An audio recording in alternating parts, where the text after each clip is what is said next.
কখনো কি এমন কারোর সাথে পরিচয় হয়েছে যাকে প্রথম দেখায় ভালো মানুষ ভাবলেন, কিন্তু সময়ের সাথে বুঝলেন সে ছিল আপনার জীবনের সবচেয়ে বড় ভুল? আবার এমন কিছু মানুষ আছে যাদের চেহারা সাধারণ, কথাবার্তা সাদাসিধে, তবুও তাদের চরিত্রে এমন আলো আছে যা আপনার পুরো জীবনকে বদলে দিতে পারে।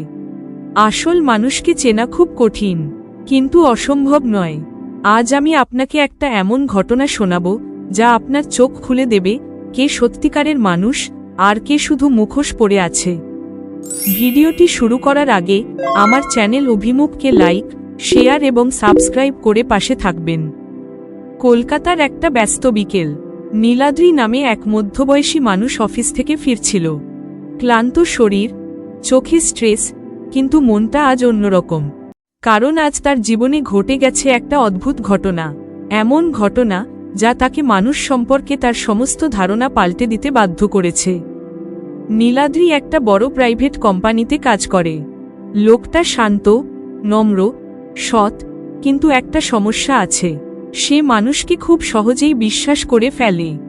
এই বিশ্বাসের জন্যই জীবনে সে বারবার ঠকেছে। বন্ধুরা তাকে ব্যবহার করেছে, অফিসের লোকেরা তাকে সুযোগ বুঝে চাপিয়ে দিয়েছে, আত্মীয়রা প্রয়োজন হলে খোঁজ নিয়েছে, কিন্তু তার প্রয়োজন হলে পাশে দাঁড়ায়নি। তবুও নীলাদ্রি বিশ্বাস করতে ছাড়ে না, সব মানুষ খারাপ হতে পারে না। এই মানুষটিকে আজকেই জীবনের সবচেয়ে মূল্যবান শিক্ষা দিতে যাচ্ছিল ভাগ্য। ঘটনাটা শুরু হয় বাসস্ট্যান্ডে।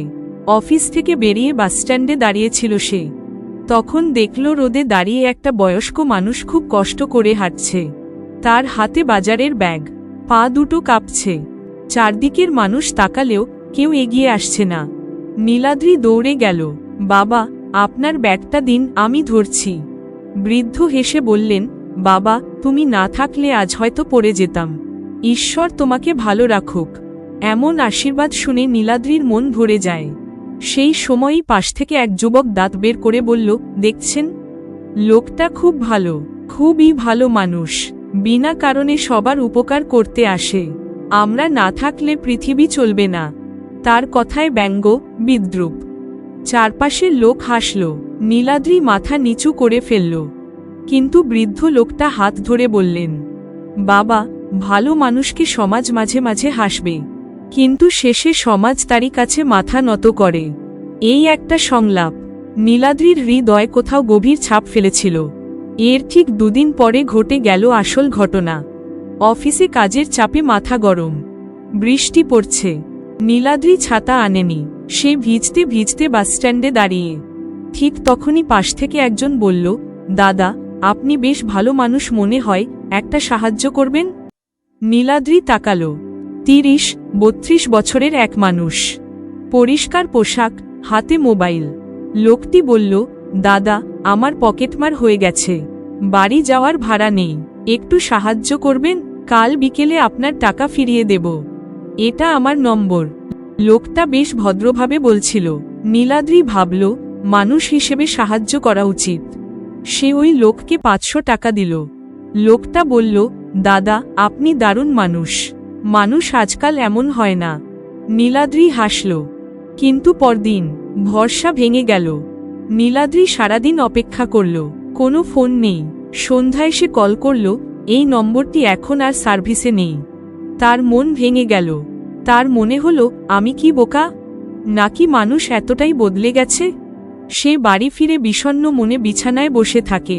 ঠিক তখনই তার ফোনে একটা ছবি আসে, হোয়াটসঅ্যাপ গ্রুপে। ছবিতে দেখা যায় সেই লোকটা অনেক মানুষের কাছ থেকে টাকা নিয়ে পালিয়েছে। এটা নাকি এক ধরনের প্রতারণার গ্রুপ যা বহুদিন ধরে এরকম করছে। নীলাদ্রি ধাক্কা খেল। সে হতাশ হয়ে পড়ল। সেই রাতে জীবনের মোড় ঘুরিয়ে দিল একটি অদ্ভুত ঘটনা। রাত 10টা বাজে। বৃষ্টি থেমেছে। নীলাদ্রি ছাদে একটু হাওয়া খেতে গেল। সেখানে আবার দেখা মিলল সেই বৃদ্ধ মানুষটির, যাকে সে বাসস্ট্যান্ডে সাহায্য করেছিল। বৃদ্ধ বললেন, মুখটা কেন অম্লান, কাজের চাপ? নীলাদ্রি সব খুলে বলল। বৃদ্ধ শান্ত গলায় বললেন, বাবা, মানুষকে চেনা খুব কঠিন, কিন্তু অসম্ভব নয়। নীলাদ্রি তাকিয়ে রইল। বৃদ্ধ ধীরে ধীরে গল্প শুরু করলেন। 2টি মুখ, এক মানুষ। আমার 2 ছেলে ছিল। একজন সবসময় বলতো সে খুব ভালো মানুষ, সবাইকে হাসি মুখে কথা বলতো, মধুর আচরণ, কিন্তু ভেতরে ছিল স্বার্থপর, অভিমানী, লোভী। যখনই তার লাভ হতো না তখনই রাগ করত, বদলে যেত। আরেক ছেলে ছিল কম কথা বলা, রুক্ষ মুখ, কঠিন স্বভাব। সবাই ভাবত সে খারাপ, কিন্তু আমি অসুস্থ হলে রাত জেগে পাশে থেকেছে সে, যার মুখে কেউ কখনো আমি ভালো মানুষ কথাটা শোনেনি। সে নিজের মঙ্গল না ভেবে সবসময় অন্যের ভালো করেছে। সেদিন বুঝলাম, ভালো মানুষের ঘোষণা থাকে না, শুধু কাজ থাকে। অভিনয় থাকে না, শুধু সত্য থাকে। বাইরের হাসিতে মানুষ বোঝা যায় না, বোঝা যায় সিদ্ধান্তে, বিপদে, আচরণে। এই কথাগুলো শুনে নীলাদ্রির মাথায় যেন আলো জ্বলে উঠল। সে বুঝে গেল, সমস্যা মানুষকে চিনতে না পারা নয়, আমরা ভুল জায়গায় মানুষ চিহ্নিত করতে চাই। আমরা মানুষকে তাদের কথা দিয়ে বিচার করি, তাদের সময় দিয়ে না। আমরা তাদের হাসি দেখে বিশ্বাস করি, তাদের আচরণ নয়। আমরা তাদের সৌন্দর্য দেখে ভুল করি, তাদের চরিত্র না। এরপর ঘটল সেই বদলের মুহূর্ত। পরের সপ্তাহে অফিসে বড় ঝামেলা। এক সহকর্মী নীলাদ্রির বিরুদ্ধে মিথ্যে অভিযোগ তুলে বসল, যে নাকি নীলাদ্রি তার রিপোর্ট নষ্ট করেছে। অনেকেই ওই লোকটার কথায় বিশ্বাস করল, কারণ লোকটা দেখতে খুব ভদ্র, চুপচাপ, হাসি খুশি, যাদের দেখে সবাই ভাবে ভালো মানুষ। কিন্তু ঠিক তখনই একজন খুব চুপচাপ মেয়েটি দাঁড়িয়ে বলল, স্যার, দোষ নীলাদ্রির নয়। আমি দেখেছি কার আসল ভুল। তার সাহস অফিসে চমক ফেলে দিল। সেই চুপচাপ মেয়েটি, যাকে সবাই সাধারণ মনে করত, তিনি দেখালেন চরিত্র মুখে নয়, কাজে। নীলাদ্রি বুঝল, মানুষকে চেনা যায় যখন তার কোনো লাভ নেই, কিন্তু সে তবুও আপনার পাশে দাঁড়ায়। মুখোশ খুলে গেল। কিছুদিন পর জানা গেল, যে লোকটা মিথ্যে অভিযোগ তুলেছিল, সেই লোকই অন্যদের রিপোর্ট নষ্ট করে নিজেকে ভালো দেখানোর চেষ্টা করে। অফিসে সবাই অবাক, যে মানুষটা সারাক্ষণ আড়ম্বর, ভদ্রতা, মিষ্টি কথা, তার আসল চরিত্র বেরিয়ে এলো। আর সেই মেয়েটি, যার মুখে হাসি নেই, যে বেশি কথা বলতো না, সেই ছিল সত্যিকারের মানুষ। নীলাদ্রি বুঝল, মানুষকে তার কথা শুনে চেনা যায় না, চেনা যায় কঠিন সময়ে তার আচরণ দেখে। ভালো মানুষ কখনো আমি ভালো বলে না, সে শুধু ভালো কাজ করে। খারাপ মানুষ কখনো আমি মন্দ বলে না, সে শুধু কথা দিয়ে ভালোর মুখোশ পরে।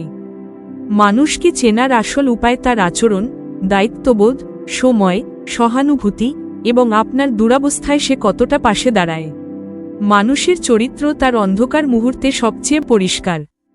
আজ এখানেই শেষ করছি। ধন্যবাদ।